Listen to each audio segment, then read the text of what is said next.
Dalam iman Katolik, akhir zaman menandai kedatangan Yesus Kristus yang kedua atau parousia.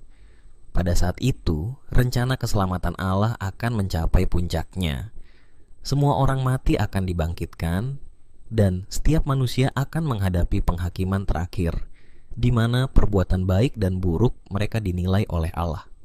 Setelah penghakiman, mereka yang layak akan menerima kehidupan kekal di langit dan bumi baru, tempat kebahagiaan abadi bersama Allah.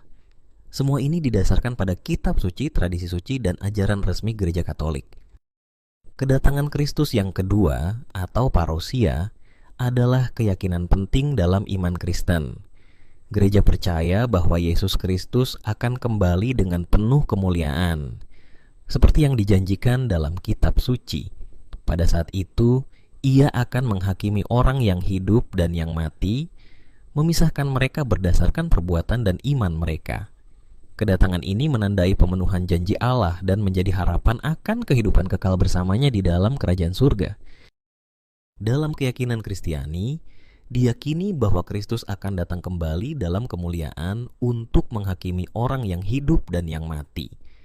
Kerajaannya tidak akan pernah berakhir, melampaui ruang dan waktu, serta membawa harapan bagi umat manusia akan kehidupan kekal.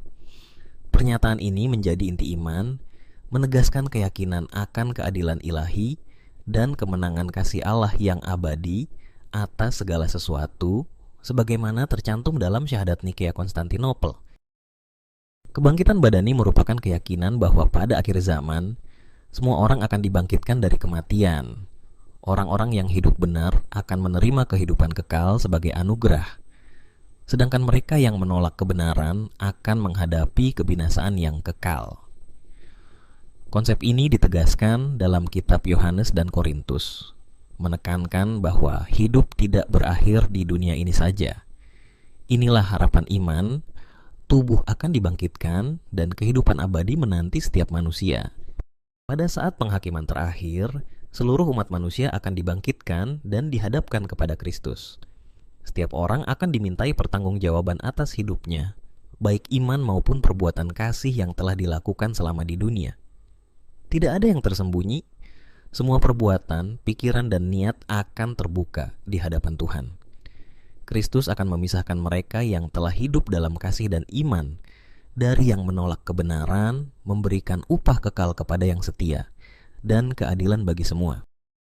Akhir zaman dengan berbagai tanda yang telah disebutkan dalam banyak ajaran. Di antaranya adalah semakin maraknya kejahatan, manusia saling membenci, dan hilangnya rasa empati. Bencana alam terjadi lebih sering dan tak terduga. Sementara ilmu pengetahuan berkembang pesat, namun akhlak manusia semakin menurun. Banyak orang berlomba mencari kekayaan dan kekuasaan, melupakan nilai-nilai spiritual. Semua ini menjadi pengingat agar kita senantiasa waspada, memperbaiki diri, dan memperkuat iman. Pewartaan Injil ke seluruh dunia adalah tugas mulia yang diamanatkan Yesus kepada para pengikutnya.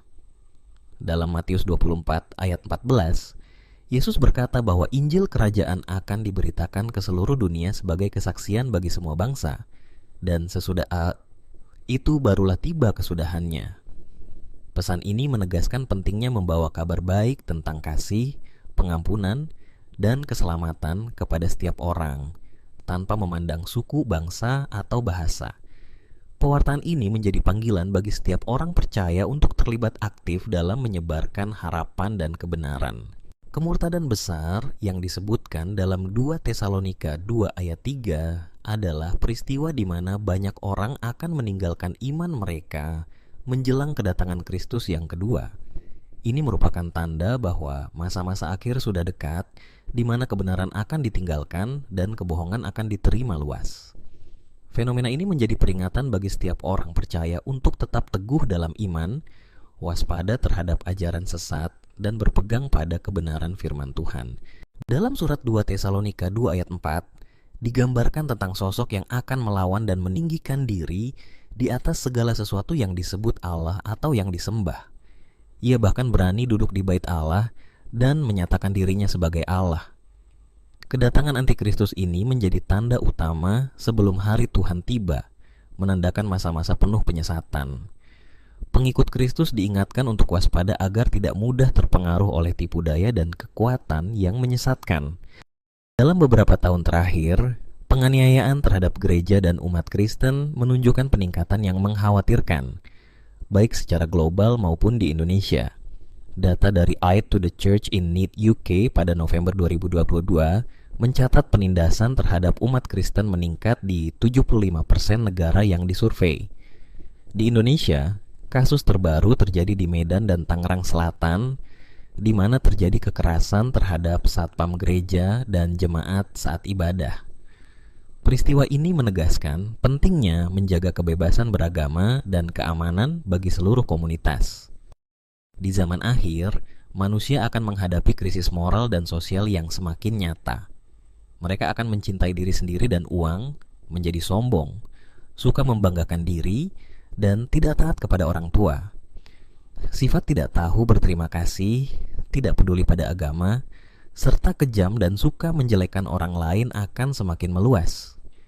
Banyak yang hanya mementingkan kesenangan daripada mengasihi Tuhan, bahkan memakai bentuk kesalehan tanpa kekuatan sejati. Inilah peringatan bagi kita semua.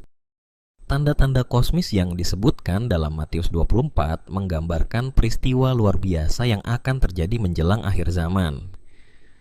Matahari akan menjadi gelap, bulan tidak akan memberi cahayanya, bintang-bintang berjatuhan dari langit, dan kuasa-kuasa langit akan digoncangkan.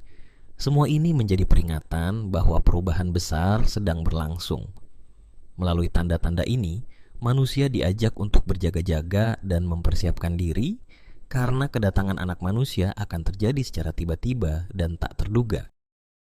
Hanya Bapa di surga yang mengetahui waktu yang pasti tentang apa yang akan terjadi. Tak seorang pun di bumi, bahkan para malaikat, memiliki pengetahuan tersebut. Hal ini mengingatkan kita untuk selalu berjaga-jaga, waspada, dan tetap setia dalam menjalani hidup. Sebab kedatangan waktu itu bisa terjadi kapan saja. Percayalah, rencana Tuhan selalu yang terbaik, meskipun kita tidak mengetahui hari maupun saatnya. Surga adalah tempat kebahagiaan abadi, di mana jiwa-jiwa yang setia menikmati kehadiran Allah dan kebahagiaan yang sempurna. Mereka terbebas dari penderitaan dan dosa, hidup dalam damai, cinta, serta sukacita yang tidak pernah berakhir. Neraka, sebaliknya, adalah tempat hukuman kekal bagi mereka yang menolak rahmat Allah dan mati dalam keadaan dosa berat tanpa penyesalan. Sementara itu, api penyucian adalah proses pemurnian bagi jiwa-jiwa yang masih membutuhkan penyucian sebelum memasuki surga. Neraka digambarkan sebagai tempat bagi mereka yang secara sadar menolak kasih Allah, memilih untuk menjauh dari terang dan kebaikannya. Di sana bukan sekadar hukuman fisik yang dirasakan, melainkan keterpisahan abadi dari sumber kasih, damai, dan pengharapan sejati. Pilihan menolak kasih Allah adalah memilih kehidupan tanpa Dia, yang pada akhirnya membawa jiwa pada kekosongan dan penderitaan yang tak berkesudahan. Dalam ajaran Katolik, api penyucian atau purgatorium adalah tempat di mana jiwa-jiwa yang belum sepenuhnya suci dimurnikan sebelum akhirnya diperkenankan masuk ke surga.